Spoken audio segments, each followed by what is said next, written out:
Salam müəllimlər, hər vaxtınız xeyir olsun. Sizinlə FES Akademinin kurikulum təlimçisi Pəri Firud qızı.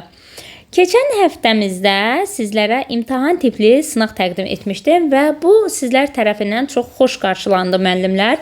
Çoxlu sayda baxış gəlmişdi videoya və belə deyək, xoş rəylərinizi də mənə yazmışdınız və belə qərara gəldim ki, əgər sizlərə faydalı olacaqsa bu imtahan tipli suallar, mən də bunun ardını gətirim ki, sizlərə də xoş olsun, faydalı olsun. Və müəllimlər, bu həftə də sizlərə, yəni bu gün də sizlərə imtahan tipli sınaq təqdim edəcəyəm. Hansı ki, burada 10 dənə sual təqdim olunacaqdır və onu da imtahan tipli səviyyədədir. Və müəllimlər, əgər dərslərim sizə faydalıdırsa, keçən həftə dəstəyinizi gördüm. Bu həftə də bunun davamını sizdən istəyirəm. Kanala abunə olmağı, rəy yazmağı unutmuruq və əgər bu videomuzda çoxlu baxış əldə etsə, növbəti həftə yenədən mən sizlərə imtahan tipli sınaq təqdim edəcəyəm. Dərslərimiz haqqında da məlumat almaq istəyirsinizsə, 055 527 25 ekranda görürsünüz nömrəni, 99 nömrəsinə yaza bilərsiniz. Və müəllimlər, demək olar ki, bizim kursumuzda həftənin 5 günü sizlərə ödənişsiz dərslər təqdim olunur. Bu istər mən tərəfindən, istər digər həmkarlarım tərəfindən sizlərə imtahan tipli mövzu izahları, sınaqlar təqdim olunur. Və bunu da edirik ki, siz imtahana qədər tam mükəmməl səviyyədə öyrənəsiniz. Gəlin birinci sualımızla başlayaq müəllimlər.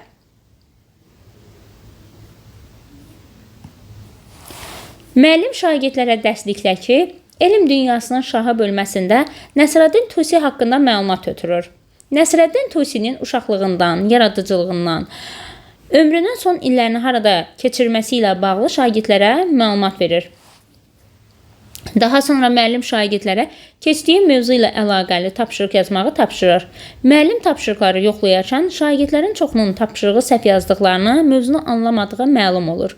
Müəllimin fəaliyyəti ilə bağlı verilənlərdən hansı doğrudur?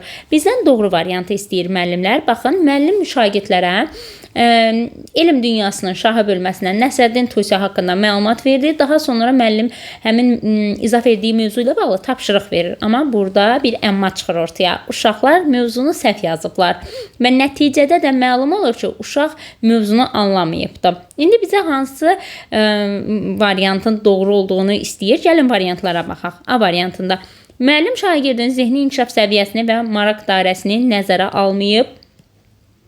Bu yanlış variantdır müəllimlər və nəyə görə? Çünki biz maraq dairəsini nəzərə almayıb deyir və yaxud zehni inkişaf səviyyəsini deyir. Müəllim bölmə haqqında, yəni Nəsrəddin Tusi haqqında şagirdlərə məlumat ötürür və bizə deyir ki, uşağın zehni inkişafını nəzərə almayıbdır. Müəllim sadəcə dərslikdəki mövzunu uşaqlara çatdırır. Bu doğru deyil. Yəni bu uşağın səhv yazmasına səbəb ola bilməz də. Müəllim şagirdlərdə sosial bacarığı formalaşdırmadığına görə şagirdlər dərsə aktiv şəkildə cəlb olunmurlar. Bu variant da yanlışdır. Nəyə görə? Çünki Nəsrəddin Tusi haqqında məlumat ötürübsə, bizə deyir sosial bacarığı formalaşdırmadığına görə. Axı bu situasiyada yenə də sosial bacarıqdan söhbət getmirdi. Beyni də çıxdıq. Müəllim şagirdi emosional cəhətdən informasiyanı mənimsəmək üçün hazır vəziyyətə gətirməyib. Bəli, səbəb bu ola bilər. Müəllim şagirdləri emosional cəhətdən informasiyanı mənimsəmək üçün hazır vəziyyətə gətirməli idi ki, uşaqlar mövzunu anlasın və tapşırıq yazarkən də səhvlərə az yol versin. Belə deyim də, az səhv etsin. Bunun üçün də uşaq emosional cəhətdən informasiyanı mənimsəməyə hazır olmalıdır. C variantını biz doğru kimi götürə bilərik. D variantına baxaq. Müəllim formativ qiymətləndirmə üsullarından məqamından doğru istifadə etməyib. Bu da yanlışdır müəllimlər. Gəlin formativ qiymətləndirmə üsulları demişkən, xatırlayaq formativ qiymətləndirmə üsulları hansılar idi? Hansıları tanıyırdıq biz? Çıxış bileti, 3-2-1, işıq for, daha sonra BİBÜ, Düşün, paylaş, bölüş və bunlar belə deyək də informativ qiymətləndirmə üsullarına nümunə ola bilər. D variantını da çıxdıq. Y variantına baxaq. Müəllim şagirdlər üçün mənəvi psixoloji mühit yaratıyor. Bu da yanlışdır müəllimlər. Müəllim hansı fəaliyyəti ilə bağlı verilənlər doğrudur deyilsə, C variantını götürə bilərik. Çünki müəllim şagirdləri emosional cəhətdən informasiyanı hazırlamaq üçün hazır vəziyyətə gətirmək ki, uşaq mövzunu anlasın. Doğru cavabımız C variantıdır. Növbəti suala baxaq.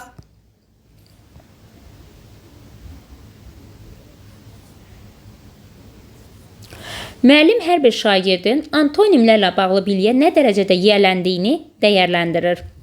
Müəllim müəyyən edir ki, şagirdlərin əksəriyyəti antonimlər ilə bağlı olan doğru məlumata sahib deyil. Müəllim şagirdlərə gələn dərsə qədər əksmənalı sözləri öyrənməyi tapşırır. Verilənlərə əsasən sinifdəki fəaliyyət haqqında hansı fikir yanlışdır? Yəni, baxın, bu situasiya bizə nəyi çatdırır? Müəllim şagirdin antonimləri nə dərəcədə bilir, nə dərəcədə bilmir, bunu yoxlamaq istəyir və belə qənaətə gəlir ki, şagirdlər antonimlər haqqında doğru məlumata sahib deyil. Ola bilər ki, şagird bunu sinonim, homonimlərlə qarışdırır. Ən çox bu kimi hallar rastlaşırıq sinifdə. Müəllim şagirdə gələn dərsə qədər tapşırır ki, əksmənalı sözləri öyrən. Amma müəllim şagirdə demir, hansı mənbədən istifadə elə və yaxud müəllim özü sözlər vermir ki, bu sözlər əksi mənalıdır. Sadəcə olaraq burada bildirir ki, əksi mənalı sözləri öyrən. İstiqamət verməlidir burada. Verilənlərə əsasən sinifdəki fəaliyyət haqqında hansı fikir yanlışdır? Aha, bu sualda da bizdən yanlış olanı istəyir. Gəlin variantlara baxaq. Tədrisin təşkilində pedaqoji prosesin tamlığı tələbi pozulub. Doğrudur burada, müəllimlər, pozulubdur. Bizdən də yanlış fikir istəyir. Burada bu situasiyada pedaqoji prosesin tamlığı pozulubdur, müəllimlər. Daha sonra müəllim sinifdə inklüzivliyi təmin eləyir.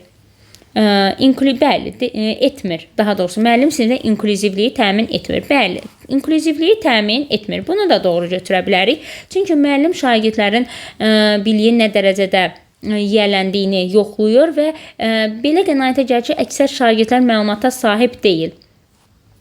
Və müəllim sinifdə inklüzivliyi zamanında təmin etmədiyi üçün bugünkü gündə uşaqlarda hər hansı bir mövzunu qaranlıq qalıb uşaqlara hələ də. Müəllim fasilitator kimi fəaliyyəti yetərsizdir. Doğrudur.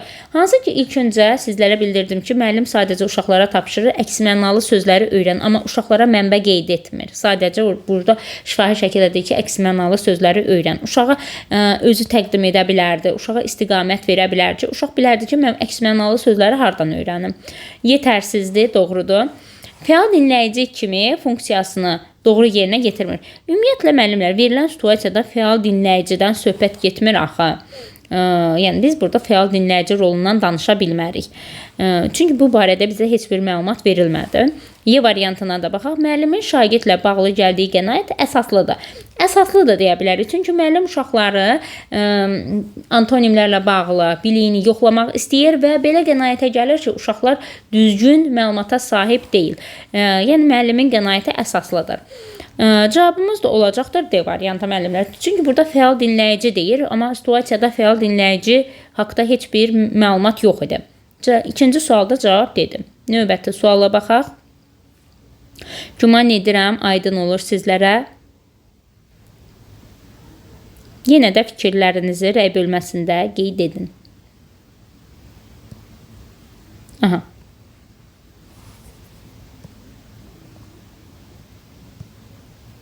Baxaq. Üçüncü suala. Gülnarə müəllim dərs zamanı qrup işi təşkil edir. Nura ilə Toğrul arasında olan soyuq münasibətə görə şagirdlər öz yoldaşı ilə əməkdaşlıq etmək istəmədiyini bildirir. Şagirdlər qrup işi işləməkdənsə fərdi işin təşkil olunmasına üstünlük verirlər. Şagirdlərin seçiminə əsasən müəllim fərdi iş təşkil edir və dərsi qrup şəklində təşkil etmir. Verilən situasiya ilə bağlı doğru fikirləri müəyyən edin. Bizdən doğru fikir istəyir. Aha, baxaq. Müəllim şagirdlər arasında soyuq münasibəti tənzimləmək üçün sinfi bir-birinə bağlayan fəaliyyətlərdən istifadə edə bilər.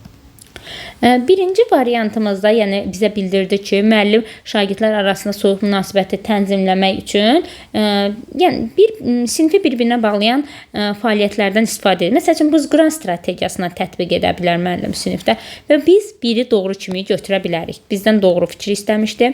2-yə baxaq. Müəllimin atdığı addım yanlışdır. Çünki istənilən halda şagirdlər bir-biri ilə tədris prosesində əməkdaşlıq etməlidirlər. Əməkdaşlıq etməlidirlər müəllimlər. Doğru deyil. Amma ki, yəni şagirdlər hələ buna hazır deyilsə, yəni dəstəkləyici mühit yoxdur sinifdə. Nuray ilə Toğrul arasında soyuq münasibət var. Uşaqlar buna hazır deyilsə, müəllim bunu etməyə bilər. 2-ni çıxdıq. Yəni elə variantlarımızda da 2-ləri çıxdaş eləyək ki, işimiz biraz rahatlaşsın. 3-ə baxaq. Müəllim dərs prosesində şagirdin inkişafını dəstəkləyən iş formasından istifadə etmədiyi üçün pedaqoji prosesin tamlığı tələbi pozulur. Yəni 3-ü də doğru kimi götürə bilmərik. Çünki bizə deyir ki, müəllim dərs prosesində şagirdin inkişafını dəstəkləyən iş formasından istifadə etmədiyi üçün pedaqoji prosesin tamlığı tələbini pozur. Yanlışdır bu da müəllimlər. 4-ə baxaq. Müəllim dərsini düzgün qaydada təşkil etmədiyinə görə qərərsizlik etik prinsipini pozulur. Bu da yanlışdır müəllimlər. Bizdən isə doğru olanı tələb edir. Yəni qərərsizlik prinsipi nə zaman pozula bilər? Müəllim şagirdlər arasında ayrı seçkilik edərsə, şagirdi irqinə görə, dininə görə, cinsinə görə ayrı seçkilik edərsə, bu zaman qərərsizlik prinsipi pozulmuş olur. Amma müəllim şagirdlər arasında fərqli qoyduğu belə bir situasiyayla rastlaşmadıq. 5-ə baxaq. Müəllim şagirdlərin seçim imkanına hörmətlə yanaşması müəllim-şagird münasibətinə müsbət təsir edir. Bəli, bu müəllim uşaqların seçimini öndə tutduğuna görə müəllim-şagird münasibətinə bu xoş təsir göstərəcəkdir. Doğru olanları biri doğru olaraq götürdük və 5-i. Cavablarda da 1, 5 A variantında görürük. 3-cü sualımızın da cavabı olacaqdır A variantı. Növbəti sualımıza baxaq. Növbəti sualımız cədvəldir. İmtahanın olmazsa olmazı. Cədvələ əsasən uyğunluğu istəyir. Uyğunluq dedisə müəllimlər, birinci biz bu tipdə sual işləyərkən uyğunluq və yaxud uyğunsuz olduğuna baxmalıyıq. Bəzən bu hissədə uyğunsuzluq deyərək bizi çaşdıra bilər. Və uyğunluq deyir hal-hazırda bizə. Uyğunluq dediyi təqdirdə biz doğrudan doğrunu, yəni doğrunun altından düzü, yanlışın altından səhv olan variantı seçməliyik. Gəlin baxaq 1-ə. Şagirdlər öhdəsindən gəlməkdə çətinlik çəkdiyi tapşırıqları müəyyən etmək üçün şagirdlər ilə əməkdaşlıq etməyi əhatə edir. Əməkdaşlıq və proaktiv həllər. Yəni nəzəriyyəni burada belə deyək, proaktiv və əməkdaşlıq və proaktiv həllər nəzəriyyəsinə söhbət gedir burada müəllimlər.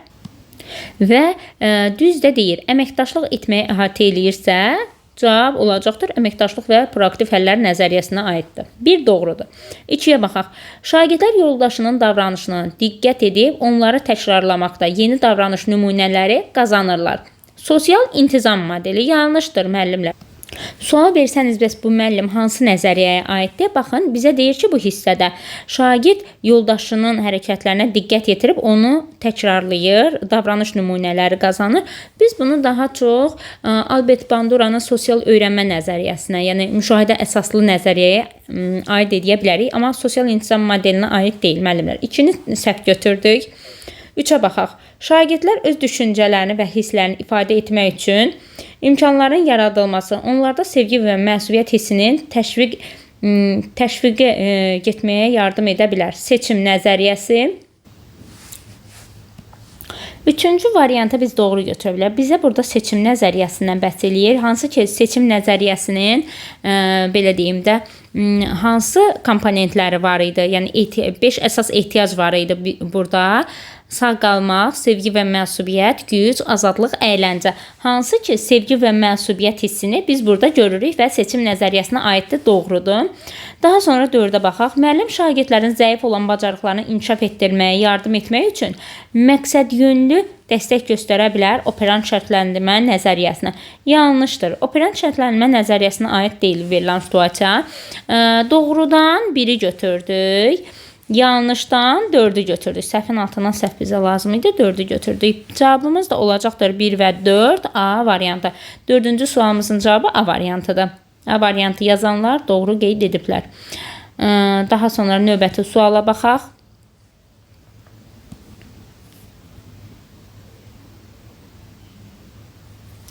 Aygünə verilən tapşırıqları yerinə yetirmədiyi üçün müəllim ona bugünkü tapşırıqlarla bərabər digər yerinə yetirmədiyi tapşırıqları da ondan təhvil alacağını tapşırır. Müəllimin bu addımı operant şərtlənmə nəzəriyyəsinə görə nə hesab edilə bilər? Yəni baxın, dünən müəllim uşağa tapşırıq veribdi, uşaq onu yazmayıb. Bugün yeni tapşırıq verir. Müəllim də uşağa tapşırır ki, dünənki tapşırıqla bugünkü tapşırığı səndən birlikdə təhvil alacağam. Operant şərtləndirmə nəzəriyyəsinə görə müəllimlər operant şərtləndirmənin hansı, yəni nəzəriyyəsində hansı mərhələlər var idi. Yəni biz burada pozitiv gücləndirmədən, pozitiv cəzadan, negativ gücləndirmədən, negativ gücləndirmə, negativ cəzadan istifadə edirdik. Baxın müəllimlər, indi dünənki günün tapşırığı ilə bugünkü günün tapşırığını müəllim şagirddən birlikdə təhvil alırsa, yəni uşağa müsbət cəza verə bilər də. Müəllim dünənki günündə, bugünkü gündə tapşırığını istədi. O verilən tapşırıq uşağa sanki əlavə bir müsbət xarakterli cəza vermiş olur. Dünən yazmadığına görə bugün səndən onu yenidən tələb eləyirəm. Cavabımız da olacaqdır müsbət cəzalandırma. Cavab D variantıdır 5-ci sualda. 6-ya baxaq. Cədvələ əsasən uyğunsuzluğu müəyyən edin. Baxın, biraz öncəki cədvəlimizdə demişdim, bu hissədə biz ehtiyatlı olmalıyıq. Bizi çaşdıra bilərlər. Baxın, burada uyğunsuzluq verilibdir, müəllimlər. Uyğunsuzluq deyirsə, düzün altından, doğrunun altından səhvi tapmalıyıq. Yanlışın altından bizə doğru olan variant lazımdır. Sosial-emosional öyrənmə inteqrasiya edilən siniflərdə şagirdlərin akademik nailiyyətləri daha yüksək olur. Doğrudur.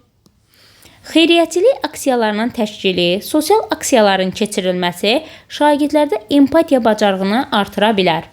Bu da doğrudur, müəllimlər. Yəni, hələ ki, burada yanlışımız yoxdur. İmtahanda uğursuzluqla qarşılaşan şagird özündə güc toplayaraq yenidən hazırlaşmağa qərar verirsə, özünü idarə etməyə çalışır. Bəli, müəllimlər. Gəlin, bir sosial-emosional öyrənmənin komponentlərini təkrarlayaq. Birincisi, özünü dərk etmə, 2. Özünü idarə etmə, 3. Empatiya, 4-də dururdu ünsiyyət bacarıqları, 5-də isə qərar qəbul etmənin məsuliyyətini daşımaq. Yəni, biz bunu özünü idarə etmə. Özünü idarə etmə deyəndə nəyi nəzərdə tuturuq? Şagird özü üçün, öz emosiyalarını idarə edə bilir, özü üçün bir strategiya müəyyənləşə bilir. Şagird özünə bir məqsəd qoyub qarşısına, məqsədə çatmaq üçün, belə deyək də, plan tərtib edir ki, uşaq, mən necə hədəfə çatmalıyam? Cavab, yəni 3-cü veriləndə doğrudur. 4-də baxaq. Şagirdlərdə özünü dərki inkişaf etdirmək üçün müəllim onlara gücü və zəif tərəflərini müəyyənləşdirmək üçün hansı suallar ünvanlaya bilər?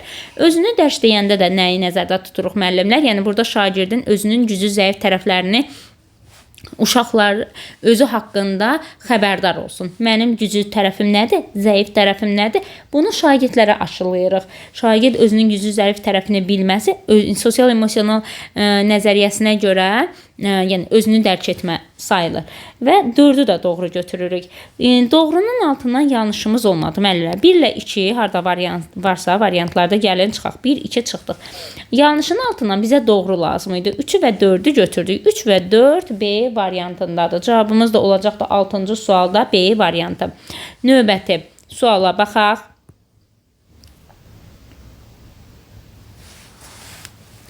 Əsmər müəllim sinifdə cütlərlə iş formasına şagirdləri cəlb edir və şagirdlər paylama materialı verir. Paylama materialından cütlərlə eyni tapşırıq verildiyindən bəzi şagirdlər tapşırığa həvəslə yanaşmır. Baxın, bəzi şagirdlərlə eyni tapşırıq verilibdir. A qrupu ilə B qrupuna məsələn eyni tapşırığı verilibdir. Düzdür, burada cüt şəklindədir uşaqlar. Bu problemi aradan qaldırmaq üçün müəllimin atdığı addımla bağlı cədvələ əsasən uyğunluğu müəyyən edir. Verilən situasiyaya görə deyir müəllimlər. Diqqətli olaq və cavablara baxaq. Əsmər müəllim cütlərlə iş formasının icrası zamanı qaydalar tərtib edərək problemi aradan qaldıra bilər. Biz bilirik ki, müəllimin özü qayda tərtib etməsi doğru deyil. Müəllim şagirdlərlə birlikdə qayda tərtib etməsi daha məqsədə uyğun olardı. Biri doğru kimi götürə bilmərik. 1 çıxdıq. Müəllim şagirdlərə dərsin məqsədinə xidmət edən müxtəlif tapşırıqların seçimi üçün imkan yarada bilər. Bəli, doğrudur. Yəni, biz müxtəlif tapşırıqların seçimi üçün imkan verməliyik. Bu da doğrudur, müəllimlər. Müəllim tapşırıqları şagirdlərə verdikdə mövcud biliklərindən daha çətin səviyyədə qoyması düzgün olardı. Yanlışdır müəllimlər. Biz şagirdlərə tapşırıq verərkən asan, orta, çətin səviyyədə verməliyik. Yəni uşağın potensialından çətin verməyimiz isə, yəni uşaq onu yaza bilməyəcəkdir. Hər bir şagird belə deyək də, öz potensialından bir balaca çətindir. Yəni şagird cəhd edərək onu əldə edə bilər. Amma çox çətin versək, əlbəttə ki, şagird onun öhdəsindən gəlməyəcək və zamanla həvəsdən düşəcəkdir. Dərsə qarşı marağı itmiş olacaqdır. Bu doğru yanaşma deyil. Üçü də çıxdıq. Müəllimin həvəslə işləməyən cütlərə yaxınlaşaraq onların tapşırıqlarını dəyişməsi doğru addım ola bilərdi. Nəyə görə müəllimlər? Bunu doğru götürürük. Baxın, bizə situasiyada deyir ki, eyni tapşırıq verildi. Hansı ki, dedim, A cütü qrupu ilə B cütü qrupu var.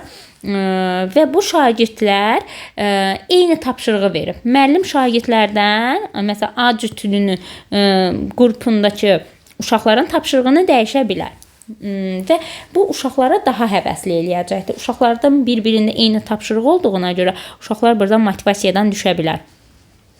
4-ü də doğru götürürük. Hansını doğru götürdük? 2 və 4-ü. Variantlara baxaq. 2 və 4 varmı? 2 və 4 elə A variantındadır. 2 və 4. 7-ci sualda da doğru olan A variantıdır. Növbəti 8-ci suala baxaq.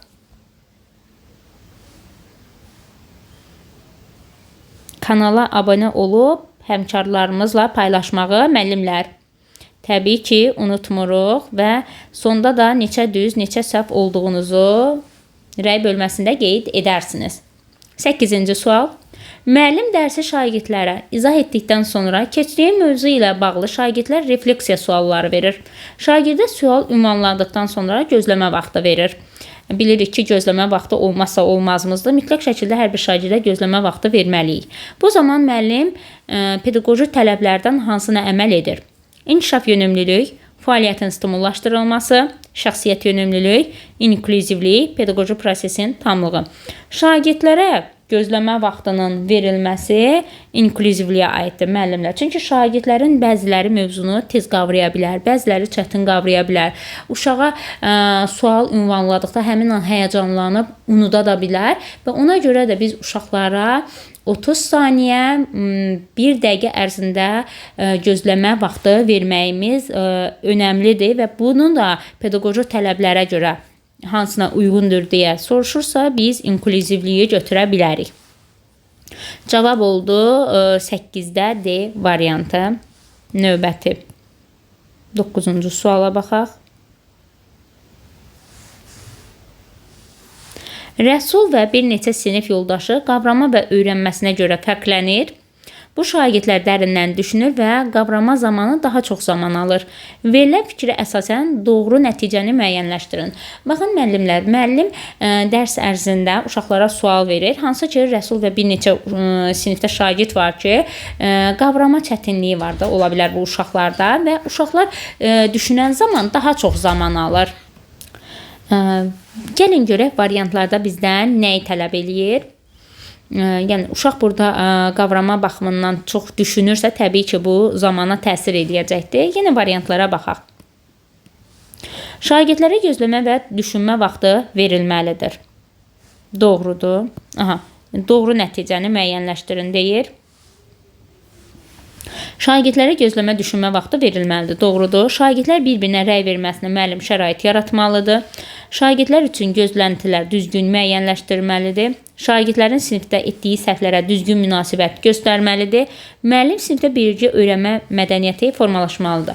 Baxın müəllimlər, verilən fikrə əsasən bizdən doğru cavab istəyirsə, hansı ki uşaq qavrama baxımından çox düşünürsə, təbii ki müəllim şagirdlərə biraz öncəki sualımıza qayıdaq, yəni inteqrasiya eləyək. Müəllim uşaqlara sual verdisə, 30 saniyə, 1 dəqiqə ərzində təbii sualın çətinliyinə görə vaxtı da biraz uzada bilərik. Düşünmə vaxtı verməliyik. Çünki həmin an bir daha təkrarlayım, uşaq həyəcanlananda da belə unuda bilər. Amma uşaqlara maksimum 1 dəqiqə ərzində düşünmə vaxtı verdikdə, 30 saniyə düşünmə vaxtı verdikdə artıq uşaq mövzunu nə olduğunu xatırlayır, sualın nə olduğunu xatırlaya bilir və bizdən də sualdan verilən fikrə əsasən doğru variantı istəyir. Müəllim şagirdlərə gözləmə və düşünmə vaxtı verilməlidir. Verilən fikrə görə cavab olacaqdır A variantı. Növbəti 10-cu suala baxaq. 10-cu və sonuncu sualımızdır deyə bilərik. Orxan əsərdəki obrazları qiymətləndirərkən uzun müddətli araşdırma və təhlillərdən sonra öz düşüncəsini Nurcan ilə bölüşərək nəticə çıxardır. Bu situasiyada hansı tip insana məxsusdur? Ekstrovert, introvert, ambivert, emosional, intellektli insan, deduktiv düşüncəli insan. Aha müəllimlər, belə deyək də, şəxsiyyətin formalaşması və inkişafında biz ekstrovertləri, introvertləri və ambivertləri öyrənmişdik. Və müəllimlər uzun müddətli araşdırma aparıb təhlil edənlər kimləridir? Introvertlər. Öz düşüncəsini Nurcan ilə bölüşür, yoldaşının fikrinə görə nəticə çıxardır. Daha çox, belə deyək də, özündən çox ətrafında olan xarici amillərin fikrinə üstünlük verən kim idi? Ekstrovertlər. Amma bunların ikisi bir insanda toplaşıbsa, yəni 50-50-yədirsə məndə, biraz ekstrovert var, biraz introvert varsa mənim xarakterimdə, biz bunu nə adlandırmışdıq? Ambivert. Yəni hər ikisindən 50-50 də qarışıq şəkildə məndə varsa, ambivert olaraq biz bunu öyrənmişdik. Və verilən situasiyaya görə təbii ki, bu insan ambivert insan tipinə məxsusdur. Cavabımız da olacaqdır 10-cu sualda C variantı. Və suallar bu qədər müəllimlər. İnşallah ki, sizlərə faydalı oldu. Hər bir sual sizə aydın olar və çətinliyiniz olarsa belə, hər hansı bir sual anlaşılmasa belə, rəy bölməsində yazın. Mən sizlərin sualını cavablandıracağam. Kanala abunə olmağı, rəy yazmağı, həmkarlarınızla paylaşmağı unutmursunuz. Keçən həftəki kimi çoxlu baxış gəlsə, fikirlərinizi bildirsəniz, növbəti həftədə də yəni imtahan sayağı tip sizlərə təqdim edəcəyim.